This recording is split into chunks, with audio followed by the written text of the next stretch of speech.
안녕하세요. 헤븐스타 채플 박현욱입니다. 와, 요즘 날씨 정말 춥죠? 다들 건강은 이상 없으신가요?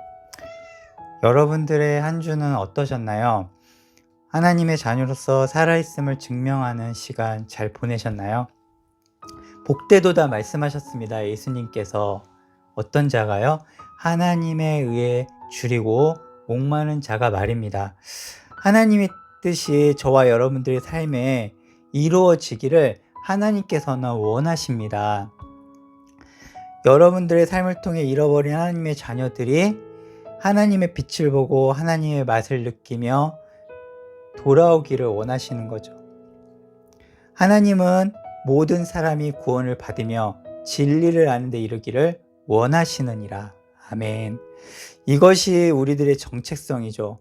이것이 우리가 세상을 살아가는 이유이기도 합니다. 내가 누구며 내가 이 세상에 왜 보내졌는지 정확한 라벨링이 되어 있다면 삶에 대한 우리의 자세는 바뀔 수 있습니다. 왜냐하면 우리는 모델이기 때문입니다. 하나님 나라의 CF 모델. 하나의 상품이 잘 판매되기 위해서는 광고를 잘 찍어야 됩니다.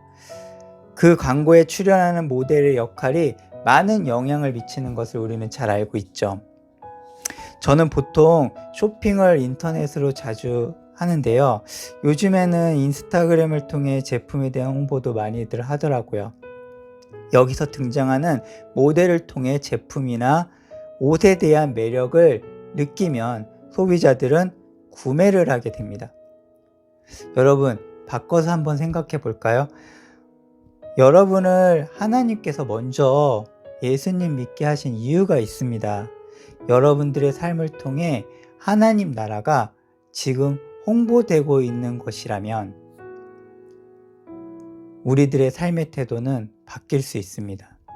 내가 하나님을 사랑하는 자라면 말입니다. 그것이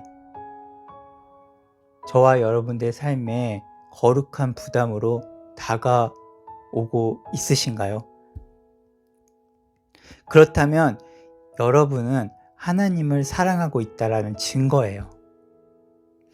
내 삶의 주권이 하나님께 있음을 고백하는 삶이란 우리들의 삶에 대한 무게를 느끼는 것입니다. 주님, 저는 어떻게 살아가야 되는 것인가요? 저는 사회생활을 하면서 이런 이야기를 많이 듣습니다. 저 사람 크리스천이래. 교회 다니네. 교회 다니는 사람들은 왜 다 저렇지? 저 사람이 믿는 하나님은 나는 믿고 싶지 않아. 이런 이야기를 들을 때마다 가슴이 찢어집니다. 그러면서 생각하죠. 나는 세상 사람들 눈에 어떻게 비춰지고 있는가? 나의 부족함을 깨닫게 되고요. 고백하게 됩니다. 주님, 이 죄인을 용서하여 주시옵소서. 부끄러운 내 자신의 삶을 돌아보며 심령이 가난해지고요. 애통함으로 주님께 나아갑니다. 여러분들은 인생을 살아가는 목적이 어떻게 되시나요? 예수님께서는 저와 여러분이 그분의 제자가 되기를 원하고 계십니다.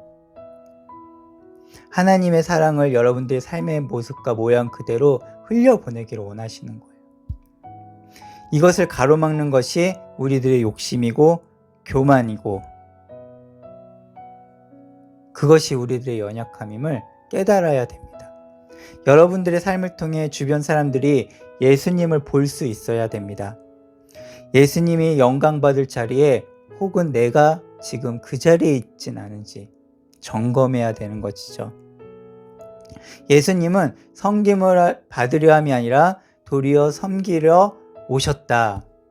많은 사람들에게 대속물로 데려 오셨다. 이렇게 말씀하셨죠. 우리는 누구죠?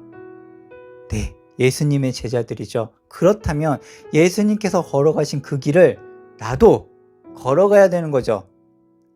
그것은 온유한 자들만이, 다시 말해 겸손히 주님께 그 모든 주권을 드리고 온전한 신뢰를 드리는 그런 자들만이 걸어갈 수 있는 길입니다. 왜냐하면요, 성령님께서 그분이 사랑하신 자녀들에게 그 길을 안내해 주실 것이기 때문이죠. 열매를 안 맺을래야 안 맺을 수가 없는 거예요. 반드시 맺어 주십니다. 의에 줄이고 목마른 자들에게 말입니다. 지난주에 이어 오늘은 산상수훈 8가지 복 중 5번째 말씀 함께 나누어 보고자 합니다. 오늘의 제목은요, 헤세드로 정했어요. 긍휼히 여기는 자는 복이 있나니 그들이 긍휼히 여김을 받을 것이며. 아멘. 헤세드는 히브리어로 기본 의미는 바라다, 사랑하다, 그리고 언약 안에 기초한 하나님의 은총이나 자비, 사랑, 긍휼을 의미하고 있습니다. 오늘 본문 말씀 속 긍휼과 연결되는 단어입니다. 성경 66권, 구약은 39권, 신약 27권이죠. 하나님의 말씀을 2가지로 요약할 수 있습니다. 다들 아시죠? 첫째는 하나님 사랑, 둘째는 이웃 사랑입니다. 예수께서 이르시되 내 마음을 다하고 목숨을 다하고 뜻을 다하여 주 너의 하나님을 사랑하라 하셨으니 이것이 크고 첫째 되는 계명이요 둘째는 그와 같으니 내 이웃을 내 자신과 같이 사랑하라 하셨으니 이 2 계명이 온 율법과 선지자의 강령이니라. 아멘. 성경 속의 모든 키워드는 하나님의 사랑으로 향하고 있습니다. 하나님을 사랑한다는 것은 하나님의 뜻을 따라 살고자 하는 나의 마음과 우리들의 삶의 열매로 증명되는 것입니다. 우리의 힘으로, 다시 말해서 나 자신의 의로는 결코 안 되고요. 예수님의 보혈로 제사함을 받은 자녀들에게 성령님께서 도와주셔야만 가능한 것입니다. 그것을 성경은 우리에게 가르쳐주고 계시는 거죠. 지금 내가 하나님을 사랑하고 있는지 아닌지, 하나님의 사랑이 내 안에 있는지 없는지 확인하는 방법, 그것은 지금 하나님을 내가 생각하고 있는가? 이것입니다. 내 삶이 하나님의 뜻에 합당한 삶이 되길 간절히 원하는 마음이 내게 있는가? 이것이에요.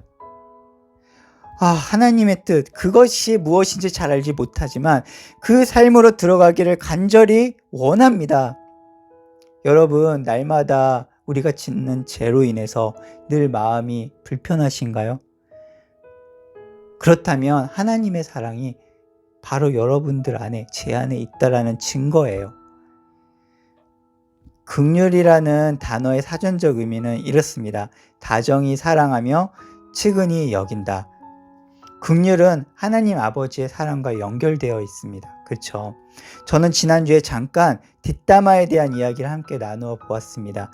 사람들이 모여있는 장소에서 흔히 일어날 수 있는 뒷담화를 제공하는 사람도 물론 문제가 있겠지만 뒷담화를 하는 근본적인 이유가 선하지 않은 것임은 분명히 우리가 기억해야 됩니다.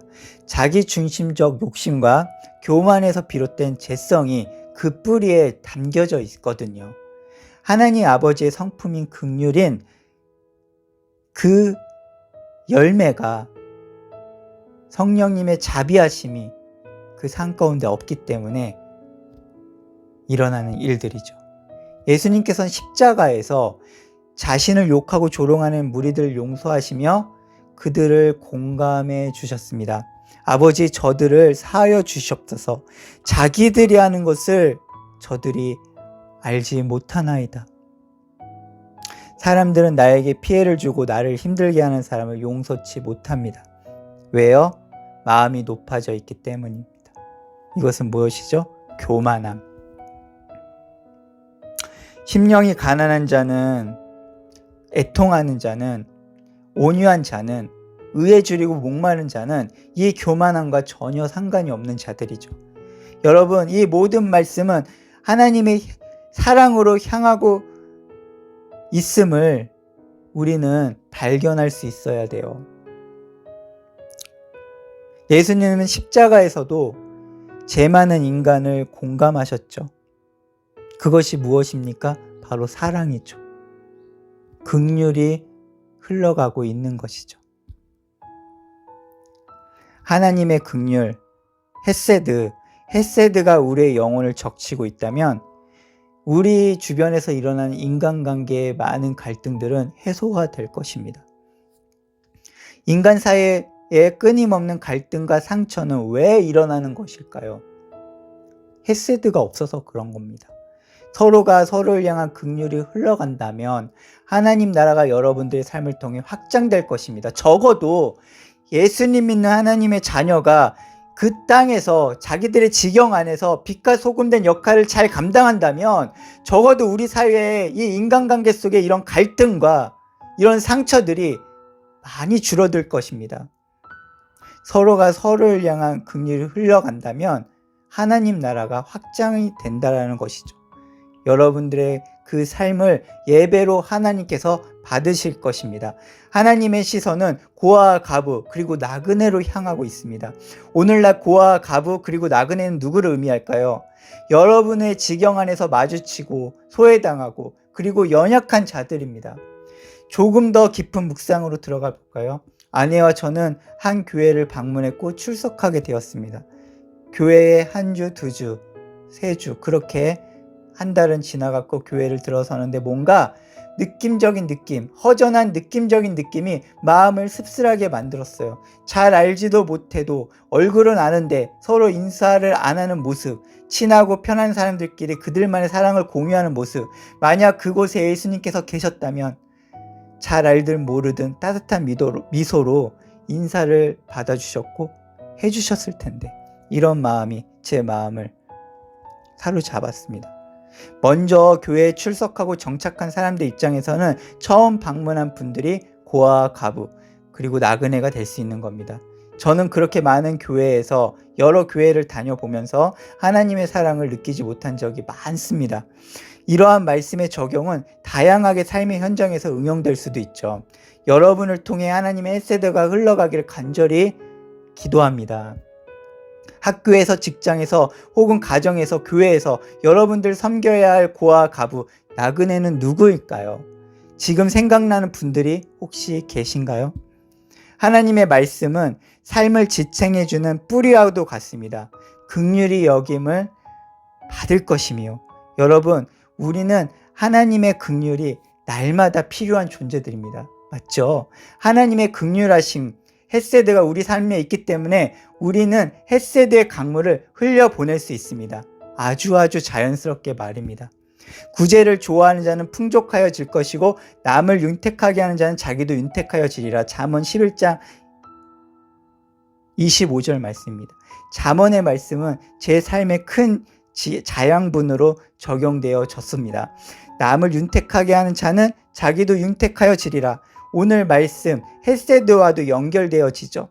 헤세드는 다시 말해서 공감하고도 연결되어 있습니다. 헤세드가 있는 곳에는 뒷담화도 없어질 것입니다. 거짓과 이기심으로 가득한 공간이 긍휼의 공간으로 바뀌게 될 것입니다. 바로 저와 여러분들 통해서 말이죠. 소외당하는 이유 없이 우리 모두 하나님의 사랑을 꿈꾸게 될 것입니다. 제가 경험했던 이야기를 끝으로 오늘 묵상을 정리하도록 하겠습니다. 육군훈련소 중대장을 하면서 저는 훈련병들에게 5주 동안 지내면서 총 마음의 편지를 3번을 받습니다. 그 중에 이런 편지의 내용을 받은 경험이 있습니다. 충성 중대장님, 아침에 중대장님께 인사드렸는데 이름을 불러주시면서 밥은 맛있게 먹었니? 그 한마디에 외롭고 지친 훈련소 생활에 큰 활력을 얻었습니다. 그 하루가 얼마나 든든했는지 모릅니다. 이웃을 향한 우리들의 진심은 영혼을 살아가게 만듭니다. 살아나게 만듭니다. 헤세드가 가득 차 있다면요, 여러분의 삶의 모든 지경이 하나님의 공감으로 가득 차게 되실 것입니다. 반드시요. 우주를 통해서 보면 우리는 먼지와 같은 존재죠. 이런 먼지와 같은 나의 작은 신음에도 응답하시고 공감하신 분이 바로 우리 살아계신 하나님, 우리 주 예수 그리스도 되십니다.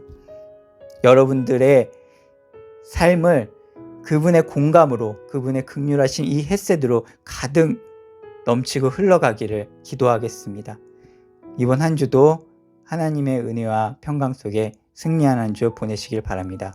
여러분 사랑하고 축복합니다. 감사합니다.